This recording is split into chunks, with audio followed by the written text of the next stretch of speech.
Alright, it is another beautiful day, and of course I have way too many keys on this key ring. Hold on.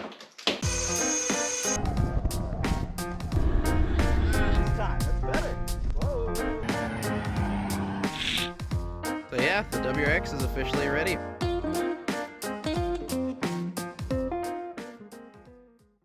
Alright, so today is a beautiful day, official kind of, well, we're technically been in fall, but this is, you know, like the first day that's felt like fall because it's like 45 degrees this morning. So yeah, basically we have got the truck all hooked up to the trailer today because today we are going to hopefully finish working on Jacob's white RX-8 and we're going to pick up NoirX-8. And yeah, we're going to start on that project, so I'll see you guys when we get there.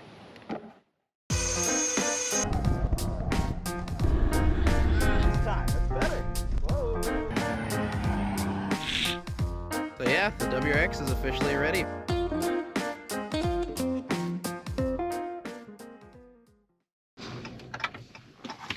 Alright, so just pulled up at Jacob's place. We get to do this awkward little thingamajig because his street is extremely narrow. Like, you know, my street isn't necessarily the widest one in the world. It's pretty solid though. Like you can have cars parked on either side of the street and still have traffic. Yeah, his is not that. His is, you know, basically 2 lanes. So we've got truck here already kind of creeping up on their driveway, so we're gonna try and do this quick. And then we've got his driveway where I'm basically blocking in the Buick right now. Yeah, that's his Buick, by the way. Gotta drive that. I gotta do a review of that slash some sort of thing with it before he sells it, because we're gonna sell it pretty soon. I don't know why I'm saying we as if it's mine, but it's his.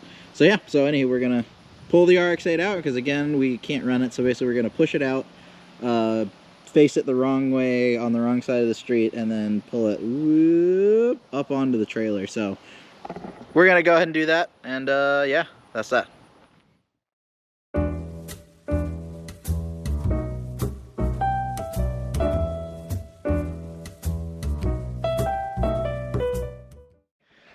All right, so yeah, got the car loaded up. So I figured this is an because Jacob has never had the pleasure of actually learning how to like load up a car and strap it down. And for any of you guys that are watching that have never seen it or are curious, it's not a crazy complicated process, but there's some thought methods to it. So yeah, I'm gonna go ahead and show him the way, and you guys will see that. So all right, come on, let's go. Whee! All right, so I was lazy. I didn't put all the straps have been in the back of my truck all this time. So basically what we ended up having to do last time is that because of how long this car is, I ended up having to use shorter straps for some things. Like I've got these shorter straps and then longer straps for other things. So first thing is obviously we'll just grab a strap and we'll just start one strap at a time. So all you got to do is first things first is on this ratchet strap. So again, these are Mac tie downs, by the way. And actually, you know what? Hold on. Let me switch over to a camera mode that has got an ultra wide because this narrow field stuff is not working out. Hold that for me. Yep. All right, so now I'm back. All right, so this is way easier to hold because I don't have to move things around. Okay. It's just you don't want to cut it like that. Sounds good. Okay, great. Yep. All right, so basically these are Mac tie down straps. They're really well known in the business and they're just good straps. I really like mine. I've used other people's straps before and I did not like them as much. So basically you've got one end that has this little strappy do where it's like a fixed strap. That is always, it's always easiest to put that on the side of the trailer. So I'm gonna give this back to you. So go ahead and hook that little guy into our little eyelet. So our trailer has D-rings welded in. So you literally just clip it into the D-ring. It's all nice and easy. Just whoop, right up in there.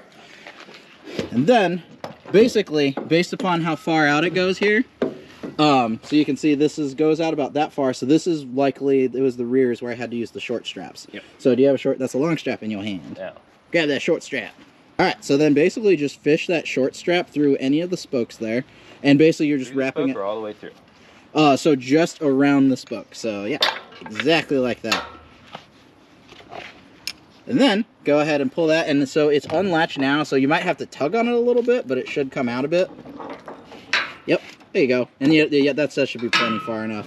And then you're just gonna clip it onto both of those bad boys. Yep, and then it just clips closed. And then, before you start the ratcheting action, you're just going to want to pull the slack through. So let's go ahead and flip that upside down so it's the right way. Yep, and that'll make it easier for you to just go ahead and pull the strap through and then get it just loosely tight.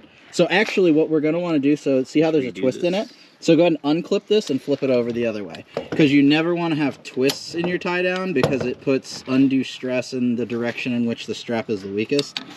So that's another thing. Remember kids, never have twists in your straps. Always flat straps. All day, every day. And then once you get it like decently taut like you just did, then you can close the latch and start ratcheting down. So I give it another tug real quick. Yep. All right, cool. And then go ahead and start, just lift up and down like any ratcheting mechanism. And then you don't want to get it super tight at first because we want to get the other strap set up. So, because otherwise you'll actually start pulling the car that way. So we want to get a strap on the opposite side. So, you know, strap on that side before we start tightening those down. That way the car doesn't go anywhere. Okay. And that's how the rear goes. And so let's go grab a fronter. Okay, so use what I learned. Yep.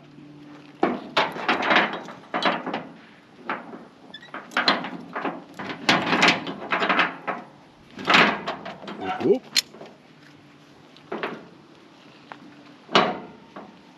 That one, you need to click it all the way flat. So it's not totally released yet, which, nope, other way. So basically pull up on that, yep, and then flip it all the way back like you're snapping its back. And then once it's that flat, that's when it'll let you start pulling it through. Okay. And sometimes things are a little sticky, so it always takes a little bit of chutzpah no matter what, but... And sometimes if you just push it through from one side, then it'll make it easier to start feeding it through the other way.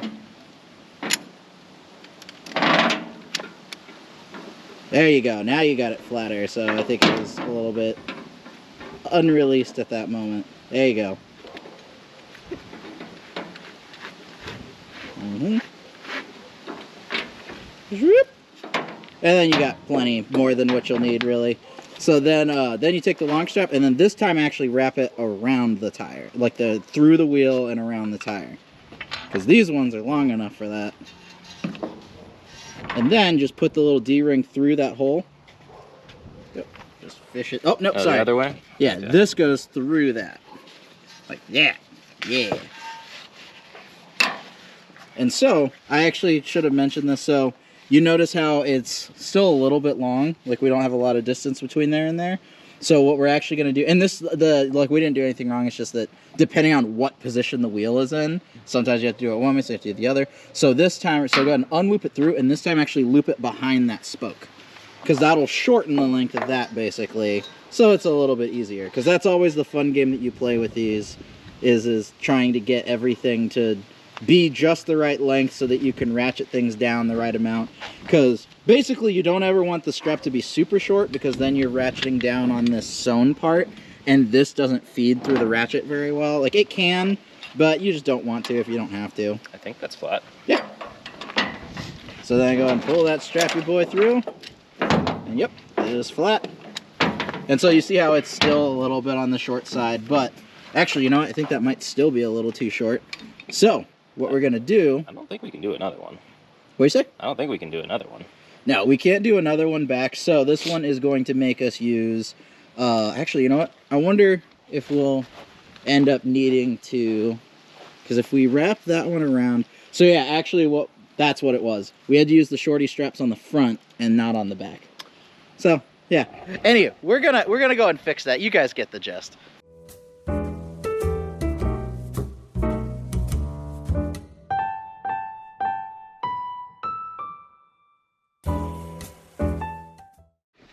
All right, and there you have it. So, car is all totally loaded up, all totally strapped down. Something that you'd see it on the hyperlapse a little bit, but once you get it strapped down, you'll always have a little bit of slack. So there are, like, this set of straps actually comes with these really nice little Velcro things where you're supposed to fold up the strap and then strap it all down, but that takes like 3 times as long as just tying a simple knot. Like, don't tie it tight because you don't want to put kinks and it'll just put wear and tear in it. So just tie like a loose, simple knot like that. Basically, or actually, so basically, actually, maybe run a strap through a hole. So like I ran it through this buckle right here. and then tie a simple knot, because the goal is this strap is long enough that it could actually drag on the ground. So the goal is just to make sure that even if it's blowing in the wind, it doesn't go very far. And like I said, doesn't have to be fancy. That's more than enough. And yeah, now the car is all loaded up. You always want to make sure to go around after you strap everything down. Check, make sure all your straps are nice and tight.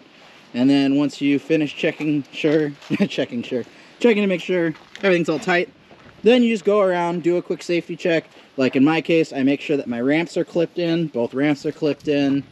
Make sure it doesn't look like the tires are squishing too much, which my tires look fine. Because then when you came in, it might not have been a problem, but you might have low tire pressure, especially now that we're having these weather shifts right now.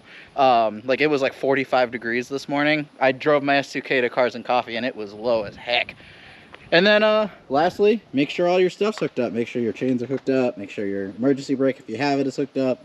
Bippity boppity, zippity zoppity. We're gonna go get some food. Or we're gonna go to my house, get some food. Then we're gonna start working on the white RX-8.